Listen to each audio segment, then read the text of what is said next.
Kita ke informasi selanjutnya, pemirsa. Perkembangan hukum di Indonesia dengan situasi disruption saat ini sehingga hukum mulai berlaku global perlu beradaptasi dengan perkembangan teknologi.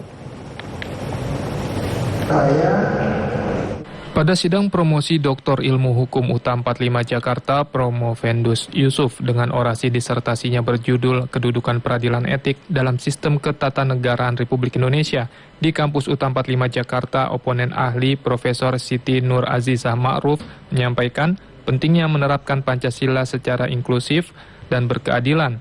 Indonesia sebagai negara hukum dan konstitusi menempatkan hukum sangat penting dalam sistem tata negara. Menanggapi peradilan etik, Profesor Azizah Ma'ruf menyatakan adanya Mahkamah Etik merupakan hal yang menarik berkaitan dengan kedudukan peradilan etik dalam sistem tata negara dan nilai dasar atau landasan dalam berbangsa dan bernegara.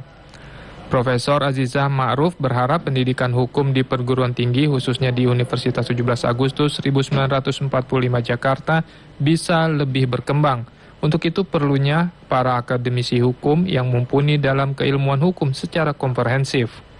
Program-program hukum ya, terutama di UTA 45 ini bisa menghadirkan satu program doktor yang adaptif dan kemudian menghasilkan lulusan-lulusan doktor yang tentu siap untuk memberikan kontribusi bagi dunia pendidikan, terutama pendidikan hukum dan juga bangsa dan negara. Ketua Program Ilmu Hukum Fakultas Hukum UTA 45 Jakarta, Rio Kristiawan berharap prodi hukum semakin berkembang dan melahirkan intelektual di bidang ilmu hukum sehingga memberi kontribusi, pemikiran dan riset yang berkualitas sehingga dapat menghasilkan profesor.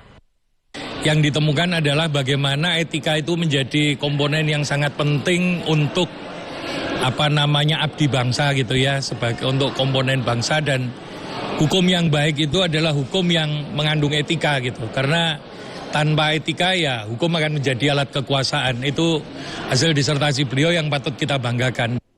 Saat ini program Pasca Sarjana Hukum 45 Jakarta telah meluluskan 13 doktor ilmu hukum dan memiliki akreditasi baik.